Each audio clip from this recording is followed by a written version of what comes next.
Y recibimos a nuestra invitada en el día de hoy. Hola, Rocío Figueroa, para muchos conocida ya. Hola, muchas gracias por la invitación. No, por favor, ¿por qué es conocida Rocío? Porque la impulsora de la Fundación Ángeles, desde hace Sí, muchos años atrás, y por situaciones que toda la comunidad de San Luis y gran parte del país la acompañamos en ese momento. Y hoy, por otro tema muy particular, y que tiene que ver mucho, se entremezcla el tema de la salud y de la justicia. Vos recién terminabas el bloque, David, con una frase muy particular y muy cierta: el rol de la justicia. Cuando la justicia deja de ser justa, o cuando quienes transitan los caminos de la justicia no lo hacen con la lealtad y con la rectitud que deberían. Pero paralelo a esto, tenemos el tema de la medicina. Y dentro del ejercicio legal de la medicina, hay algo, hay un punto neurálgico que muchos prefieren pasar por alto, y es la mala praxis. Rocío, vos sos víctima, familiar de una víctima de mala praxis. Y estamos hablando de quién. estamos hablando de Emanuel, mi hijo del medio. Él tiene 4 años y medio, esto pasó hace 4 años atrás. Y bueno, a la actualidad todavía seguimos sin ningún tipo de respuesta por parte de la justicia, sin ninguna junta médica. ¿Podés creer que en 4 años no hemos tenido ni una junta médica? ¿Qué fue lo que pasó con Emanuel? ¿Por qué Emanuel termina con siendo víctima de mala praxis? ¿Cómo fueron los hechos? Esto comenzó en realidad a raíz de la vacuna del rotavirus, que se suele dar a los 6 meses de edad. Bueno, Emanuel tenía 6 meses y un poquito más, porque nos habíamos pasado con el tema del calendario. Y bueno, él empezó como con una diarrea, vendría a ser como una consecuencia esperable de la vacuna. Y bueno, hablamos con la pediatra nos dijo que lo lleváramos a la clínica para evaluarlo y nos dijeron que lo dejáramos internado. A nosotros nos resultó extraño porque en realidad ya tenemos hijos anteriores, ¿viste? Y por lo general te dicen, bueno, cuando ya inicia la alimentación te mandan lo que es hidratación vía oral, ¿viste? Con sales de rehidratación, pero bueno, acá no, me decían que por prevención había que dejarlo internado. Bueno, todo perfecto, al segundo día Emma ya se había recuperado de este cuadro de diarrea y de fiebre, y tuvimos un temita con una de las enfermeras que vino a ponerle una vía en la mano, vía que la puso, dicho sea de paso, obviamente sin guantes, con manipulación, digamos, a mano pelada. Bueno, Emma era un bebito de 6 meses y medio en ese tiempo y como todo bebé, viste, cuesta canalizarlo, pero al margen de esto, una vía que quedó mal puesta. Entonces, cada vez que venían los médicos a pasarle medicación, las enfermeras a pasarle medicación, Emanuel lloraba a los gritos porque le costaba pasar la medicación y eso le causaba dolor. Bueno, estuvimos todo un día entero peleando para que le saquen esa vía en la mano, nadie se la quería sacar, justo caía fin de semana, Franco de la jefa de enfermera, y bueno, como para resumir, estuvimos más de 24 horas peleando para que le saquen esa vía. Cuando llega la jefa de enfermera, después de su Franco, a ella le pedimos encarecidamente, ya Emanuel no aguantaba más que le pasen ninguna medicación. Cuando le viene a sacar la vía porque estaba cubierta, la mano estaba completamente roja. ¿Qué indica rojo? Que hay una infección. Bueno, cuando le sacan la vía, le ponen en otra manito, esa vía quedó con un lugar de acceso bastante dilatado, por donde había entrado esta bacteria, que estamos hablando de un Staphylococcus aureus, que es una bacteria mortal. Bueno, se le hizo un cúmulo de pus, se le empezaron a poner morados los dedos, teníamos miedo de que perdiera la mano. En la clínica no sabían qué respuesta darnos, prácticamente nos daban el pésame, porque estábamos hablando de de un niño con una bacteria mortal, que bueno, ellos demoraron su tiempo en diagnosticarla, pero nosotros íbamos como un poco más adelantados. Consulto con una amiga del Hospital Garrahan, la doctora Rubinsky. Ella se pone en contacto con los médicos del CERU, que voy a decir el nombre porque bueno, fue ahí. Se pone en contacto con los médicos del CERU y empiezan a darle un tratamiento antibiótico. Ellos ya venían probando antibióticos en el nene porque evidentemente se trataba de una septicemia, una infección generalizada en todo el organismo, pero bueno, le reformularon todos los antibióticos y ahí Emanuel empezó, digamos, en una cuenta regresiva para que estos antibióticos surtieran efecto. Cuando termina, después de un mes de internación y de aislación y de peligro, ¿no?, para el resto de la familia, porque esta infección también significaba que nosotros no pudiéramos estar en contacto con nuestra otra hija, porque podíamos contagiarla, lo mismo que con cualquier otro integrante de la familia. Cuando termina todo este proceso de internación, que tuvimos que estar permanente con el papá, con Emanuel, Emma siguió un mes y medio más con antibióticos vía oral y con una serie de estudios a lo largo de 4 años, porque hasta la actualidad todavía continuamos con controles, porque él se vio deteriorada en toda su salud. Al principio inmunológica y bueno, física del lado izquierdo, que fue donde tuvo la lesión, y después empezamos a notar que Emanuel caminaba tarde, Emanuel hablaba tarde, Emanuel se sentaba tarde. Emanuel tiene 4 años y medio y todavía no deja los pañales porque no tiene control de esfínter y daño neurológico. Todo eso como consecuencia de la septicemia que se le produjo por la vía esta, obviamente que la colocó la enfermera en su manito, sin guantes en el CERU. Todo esto está probado. Todo esto está probado, es más, hasta que el niño se había recuperado y que empezó con fiebre y que se le hizo una celulitis infecciosa a raíz del acceso de la vía esa. Está todo probado y documentado. ¿Qué respuesta dieron en un primer momento en la clínica CERU? Y después, que vamos a ir a una tanda, o antes de la tanda, ¿qué pasó con la justicia? Bueno, en un primer momento, la que estaba a cargo era la doctora Gladys Pereira. Bueno, ella se pone en contacto conmigo. La intención era hacer una reunión con todo el gabinete de la Clínica CERU, con el directorio de la Clínica CERU. Reunión que, dicho sea de paso, nunca se hizo. El doctor Marcelo Cardetti estaba de viaje en ese momento. Cuando él llega, direccionó órdenes ahí en digamos, en lo que es la jefatura de médicos, pero nada más, a nosotros no nos dio ni la cara ni ninguna respuesta. Él estaba al tanto de lo que había sucedido. Sí, obvio. ¿Qué rol cumplía? Marcelo Cardetti es una persona que yo la conozco porque, bueno, como habías comentado al principio, yo tenía una fundación oncológica de niños y en varias oportunidades él era referente de la Sociedad Argentina de Pediatría, entonces hemos trabajado juntos. Yo tenía su celular personal.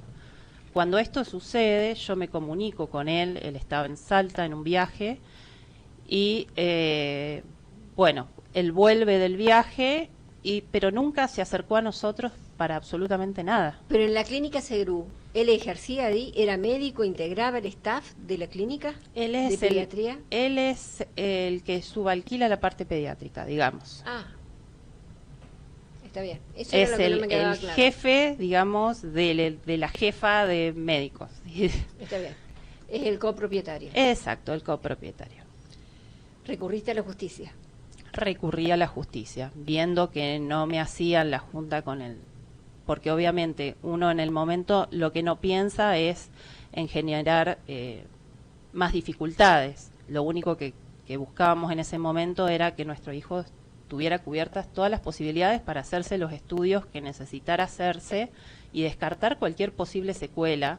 Y si había una secuela, que nosotros ya la vimos en el momento que él salió de ahí, porque nos dimos cuenta, nosotros somos los papás, y lo mirábamos a nuestro hijo a los ojos y nos dábamos cuenta que esto lo había afectado más allá.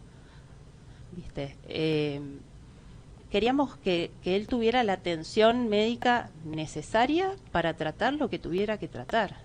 Y hace 4 años que estamos lidiando, el papá y yo, de un trabajo en otro, para poder sortear todos los obstáculos que nos presenta su tratamiento. ¿Y en la justicia qué pasó? Nada, iniciamos acciones legales, acciones que no prosperaron, no tuvieron fruto, por múltiples cosas. Como te dije, del vamos nunca tuvimos ni una junta médica. 3 veces nos hicieron ir al juzgado supuestamente por juntas médicas que no se hicieron. Y ahí nos dimos cuenta que empezamos a ver a la hija de fulano, a la hija de mengano metidas en lo que es la secretaría del juzgado, la secretaría y vos decís, bueno, ¿acá qué pasa? ¿Se reúnen todos y terminan arreglando las cosas en un café? Esa frase resulta conocida. Sí. Vamos a ir a una tandita, a un temita musical. Y ya volvemos.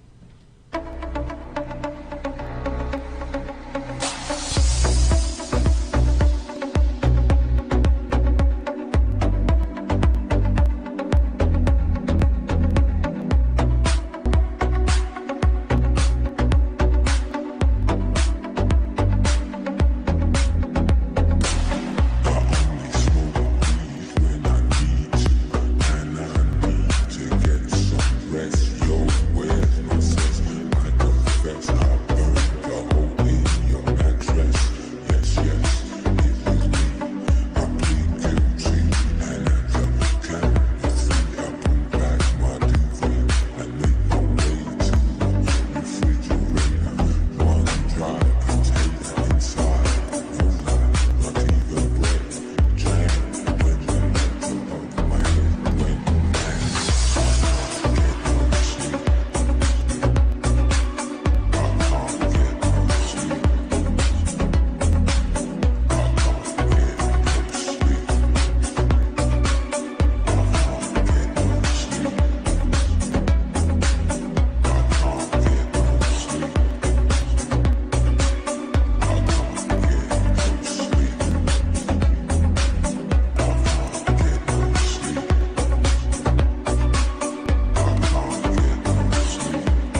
Son las 10:45 y estamos aquí en el estudio con Rocío Figueroa hablando de esta mala praxis de la que fue víctima, de la que es víctima su hijo Emanuel. Y si hay alguien que a nivel nacional e internacional conoce lo que son los casos de mala praxis, es la fundadora de la ONG Por la Vida y la Salud, con quien muchas veces hablamos, y me refiero a la doctora Gabriela Covelli. Gabriela, buenos días, ¿cómo estás? Buenos días, buenos días. Otra vez molestándote y para hablar del mismo tema, ¿no? No, a mí no me molestan, todo lo contrario. Me gusta que esto se haga ver porque lo que no se ve no se puede solucionar. Así que yo les agradezco profundamente. Exactamente. Y aquí estamos con Rocío, que es familiar, es la mamá de Emanuel. Una criatura que ha sido víctima de mala praxis, que la justicia, bueno, ahí vamos a ver cómo está esto, ya vamos a profundizar ese tema. Pero, ¿qué pasa con este corporativismo en la medicina y también de los médicos y también de los abogados, también en la justicia, estos contubernios? Sí, mira, en principio pasa algo que toda la sociedad debe reconocer, que es un paradigma equivocado, en donde partimos de que el médico no nace, no se levanta para hacer daño, no se levanta para matar, pero tenemos que comprender que el médico es parte de una sociedad, que no es una persona ajena a la sociedad y que por lo tanto un médico puede causar daño, puede tener también la intención de hacerlo. De hecho, voy a dar el ejemplo, no digo que todos los médicos lo hagan, digo que tenemos que estar atentos a que esto puede suceder, ya sea por una intencionalidad, por falta de humanismo, por falta de educación y ciencia luego de que se reciben, y esto pasa. De hecho, hace muy poquito, en agosto, tuvimos un tema con los bebés en la provincia de Córdoba. Si nosotros podemos reconocer esto, mira, como digo siempre, ¿cuántos médicos hay en la Argentina matriculados? 18.000. Si alguien me reconocería que un 1% de esos profesionales han causado daño y que deberían rever sus acciones, entonces estaríamos con 1.800 profesionales provocan daños y muerte. Entonces, primero, terminar con el paradigma porque todos podemos causar daño, todos somos iguales ante la ley. Puede ser esto a través de un abogado, de un médico, de un cura, de un maestro, porque un título no te hace buena persona ni responsable. Y en una ciencia tan importante, en donde está la vida y la salud de las personas en sus manos, esto no puede quedar librado a la conciencia de cada médico. Debe haber más control. Entonces, por un lado, esto, ¿no? Sí. No dejar de sacar desmistificar esta figura, que aparte es una ola mundial, ¿no es cierto?, en donde se pide que dejemos de ver a ese médico como el Dios Supremo, porque luego de que ese Dios Supremo provoca el daño y la muerte, resulta que ya pasa de Dios Supremo a la otra frase: todos nos podemos equivocar, todos tenemos errores, pero el problema es que en nuestras familias los errores esos se tapan con muerte, se tapan con tierra.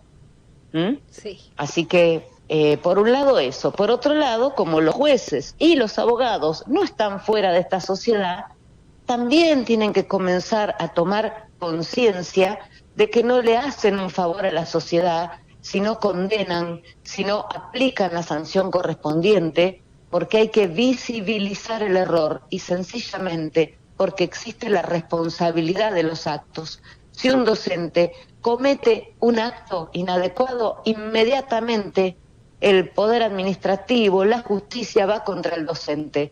Si lo comete un médico, yo acabo de ver un videíto de algo que ocurrió en Catamarca. Viste que a veces no solo soy violento con la palabra o con las acciones, también con las imágenes. Sí. En el medio de un juicio oral, el médico que mató a una persona sentado con su ambo, no es suficiente provocación, o sea, te están procesando y en el final, ya en la sentencia, con tu ambo, durante todo el proceso se los trata como el doctor, la doctora. No, son los imputados, los procesados. Claro. Pero esto no, porque yo vaya contra los médicos. De hecho, nuestra ONG va a favor de los médicos de excelencia y tenemos un gran respeto por ellos. Esto es porque necesitamos justicia, necesitamos visibilizar que esto ocurre, necesitamos salvar vidas y evitar riesgos. Recién mencionaste la palabra justicia. Y bueno, aquí hablábamos con Rocío recién que las acciones que inició en la justicia quedaron en la nada. Nos queda la sensación como que el amiguismo entre determinados profesionales actúan como barrera para que no se cumpla, para que no se haga justicia, porque hay que defender el título, el profesional.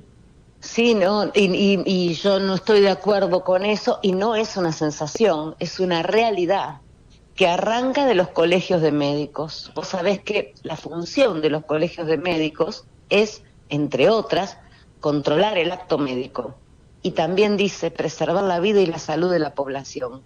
Yo me hago esta pregunta, Angie, ¿quién cuida más la profesión médica? ¿Aquel que tapa y deja seguir ejerciendo a médicos que no lo honran? ¿O aquellos que levantamos la voz y decimos, estos 20 son profesionales de excelencia, queremos buenos sueldos, queremos carrera sanitaria, queremos todas las cosas para tener bien a nuestros médicos y a nuestros enfermeros, pero estos dos no merecen llamarse médicos? ¿Quién defiende más la profesión médica? ¿El que la tapa o el que la evidencia para defenderla?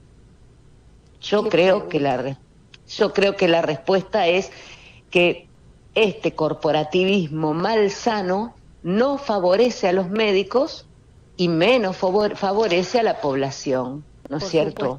Por supuesto. No, y los médicos, yo les pido a los médicos, porque los hay, nosotros en nuestra ONG tenemos médicos que merecen llamarse médicos que han seguido la palabra de Favaloro. Yo siempre digo la frase de Favaloro: cuando un médico pierda su humanidad, es preferible que deje su estetoscopio, ¿no? Y la verdad es que yo le pido a los médicos, aquellos que se recibieron con vocación de serlo, aquellos que vale la pena que estén, que se sumen a esta lucha, y que, por ejemplo, cuando pasa algo dentro del hospital, porque pasan cosas, transparenten esto. Por ejemplo, mira, te voy a dar un ejemplo que suele suceder y que ningún médico me lo puede negar.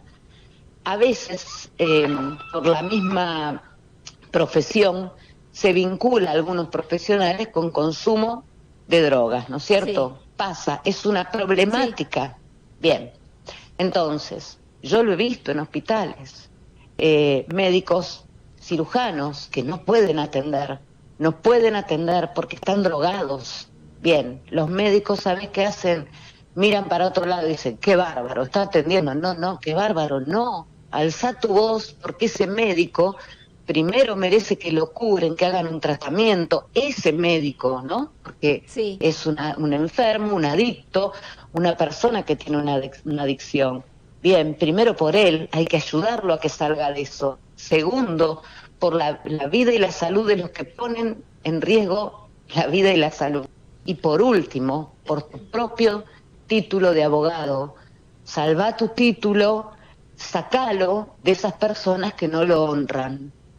Entonces, esto pasa. Bueno, los médicos tienen que empezar a transparentar esto. De hecho, hay una ley en el Congreso, Sí. que es Ley Nicolás, Sí. que va a va a tener la votación en Cámara de Diputados.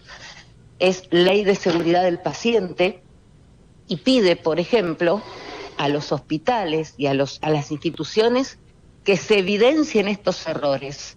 A veces hay errores que se conocen, que ocurren, y esos errores no provocan ni muerte ni daño.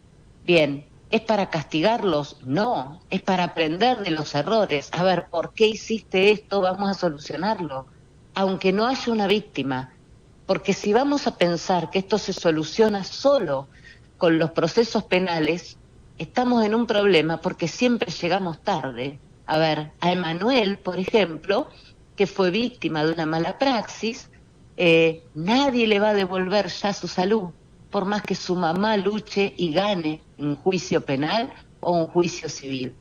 Entonces, nosotros nos paramos en donde, por un lado, es necesario para reivindicar a Emanuel que exista una sentencia, y yo le pido a los jueces y a los abogados de puntanos que entiendan que hablamos de una criatura de 5 años, ¿no es cierto?, que no estamos hablando de un animalito. A veces defienden más a los perros que a los seres humanos.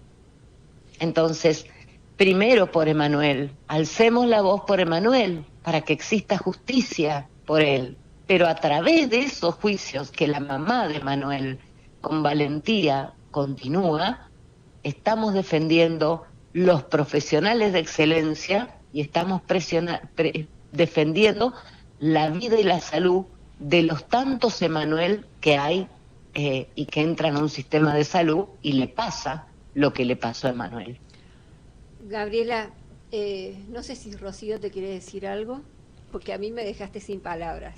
Sí, no, la verdad que muchísimas gracias, Gabriela, por esto, y nada, quiero reforzar la idea de que, bueno, como te había mencionado ya en una oportunidad, yo también empecé con una fundación hace algunos años y nada, conozco en primera persona los profesionales de excelencia que mencionas vos. Conozco esa gente humilde que sabe reconocer un error, conozco esa gente que está al servicio realmente de la salud del otro. Y bueno, lamentablemente también me he topado con esta otra parte que bueno, que encima la conocía, ¿no? Y me generó la decepción de tener tan poca humanidad. No, porque claro, bueno, y hay que tener en cuenta otra cosa. Sí. Cada vez que aparece un caso de mala praxis, siempre se salta diciendo, primero, que es el riesgo propio de la medicina, no son los casos que están en nuestra ONG. Segundo, que son médicos precarizados, que trabajan 48 horas y se pueden equivocar. Tampoco son casualmente, no digo que no existan esos casos, pero tampoco son la mayoría. Son médicos que realmente, a ver, no cumplen con las normas del arte de curar. Entonces, por favor, yo pido a San Luis que acompañen a la mamá de Emanuel, que la acompañen en su pedido de justicia y que sientan que cuando lo hace, no lo hace por Emanuel, porque Emanuel ya está, a Emanuel ya tiene su daño. Lo hace para que no vuelva a pasar, y a los médicos que comprendan que nunca esto es una embatida contra ellos, que los necesitamos absolutamente, que realmente creemos en la existencia de médicos de excelencia y de enfermeros también, de todos los profesionales de la salud, y entonces les pedimos que se sumen puntualmente a la lucha de esta mamá y a la lucha de todas las familias que han sufrido un daño o una muerte por ingresar a un sistema de salud, y no porque le correspondía, sino porque alguien no cuidó su vida. Por supuesto. Y a los abogados, al poder que integran el foro, el famoso foro de abogados, que tengan lo que tienen que tener para atreverse a llevar adelante un caso de mala praxis sin preguntar primero el nombre del médico que está involucrado. Absolutamente, y que honren también nuestra profesión de abogados y que entiendan, digan a esas mamás o a esos papás o a esos hermanos: ganar un juicio de mala praxis es muy difícil. Sí, es difícil, pero no es imposible. Es difícil, pero no es imposible. Y acá tiene que haber una cuestión de valores. Los abogados, ¿qué nos tenemos que dedicar? ¿A hacer las causas fáciles o nos tenemos que dedicar a buscar la justicia? Yo he estudiado en mi vida para buscar la justicia y hace muchos años que ejerzo la profesión, y esto que digo ahora en la mala praxis también lo dije cuando me dedicaba a violencia de género, a abuso sexual infantil, cuando nadie les creía. Cuando nadie les creía. ¿Era difícil? Sí, era difícil, pero de a poco pudimos entender que también era justo y era indispensable, Así que yo le pido a mis colegas, a los abogados, estoy a disposición, porque lamentablemente esta Gabriela que te habla hoy no es la misma que te podría hablar antes de la muerte de mi hijo. Totalmente. Yo también era parte de esa sociedad que no podía creer que esto pase hasta que me pasó a mí. Entonces, ahí me di cuenta cómo uno tiene que atender a estas familias con desgarradas que concurren o acuden a un abogado penalista y que no son delincuentes, que no eligieron ser víctimas, y que entonces les pido a mis colegas encarecidamente que pongan la humanidad, que pongan los códigos y que pongan sus valores en juego. Esto es un poco de retribuirlo a la sociedad, aquella sociedad que nos llevó a tener el título que tenemos, porque no nos hemos recibido gratis, nos recibimos porque estamos en una sociedad que nos ha bancado los estudios, aún cuando hayamos estudiado en universidades privadas. Así que un poquito de ese título volvámoselo a dar a los más necesitados, a las víctimas de mala praxis, a las víctimas en general, y a los jueces le pido que fallen con una justicia con perspectiva de víctimas. Basta de una justicia garantista. Gabriela, te mando un abrazo enorme. Y abrazo a ustedes. Muchísimas gracias por tu aporte. Abrazo a ustedes, y quiero que sepa la mamá de Manuel que la ONG por la Vida y la Salud, todas las familias de todo el país, vamos a estar atentas a su causa. Muchas gracias, vamos a Gabriela. estar ahí. Muchísimas gracias, un abrazo enorme. Abrazo gigante a ustedes y a todos los puntanos. Muchísimas gracias. Saludos. Estábamos hablando con Gabriela Covelli, es la impulsora de la Ley Nicolás, la fundadora de la ONG por la Vida y la Salud, y que dejó un mensaje clarísimo. Ahora yo te pregunto, Rocío, porque se nos va el tiempo, ¿qué pasó con la justicia? No me dijiste nada. Absolutamente nada. Yo contraté un abogado, las acciones que se iniciaron quedaron en la nada. Me fui al juzgado hace 15 días a averiguar qué era lo que había pasado, y en mesa de entrada del juzgado número 1 me dicen que la causa estaba por ser archivada. Entonces me pongo a averiguar qué es lo que sucedió por intermedio de otros abogados conocidos, y me dicen que le dieron 2 plazos al abogado para fundamentar el caso y que no lo ha hecho. Al abogado al que vos... Al abogado al que yo contraté. Y a quien depositaste tu confianza. Exacto. Sí. Ese abogado que arregla los pleitos en un café. El mismo abogado que me dijo que estos pleitos los arreglaba en un café. Hace 4 años atrás. Y se ve que lo arregló. Y sí, pero no para favor de Manuel. No le importó la salud de Manuel. Se cargó un niño de 4 años. ¿Y ahora cómo sigue esto? Porque no hay que bajar los brazos. No, obviamente. Yo voy a pelear hasta el último segundo de mi vida para hacer valer la salud de mis hijos. Emanuel me necesita, Emanuel nos necesita a todos y nada, ahora estamos tratando de conseguir todo el soporte necesario para que por su certificado de discapacidad, que se lo dieron hace menos de un año, él pueda empezar con terapia neurocognitiva para ver si recupera lo que es el control de esfínter, porque bueno, ya el año que viene empieza preescolar y necesita una maestra de manera permanente también que lo asista. Necesita una fonoaudióloga que lo ayude con lo que es el tema del habla. Y bueno, varias disciplinas más, terapia ocupacional que tiene que cumplir para poder recuperar algo de todo el retraso madurativo que se le generó. Algo de lo que le hicieron perder. Sí. Para recuperar algo de lo que le arrebataron. Sí. De su salud. Un niño de 6 meses. Se va a cumplir 5 años. No reclaman los papás de Manuel plata. No, señores. A ver si los abogados entienden y cuando uno les consulta si pueden llevar el caso, preguntan, ¿y quién es el médico involucrado? ¿Y qué me importa quién es el médico? Si lo conoces o no lo conoces. ¿Qué pesa más? ¿El apellido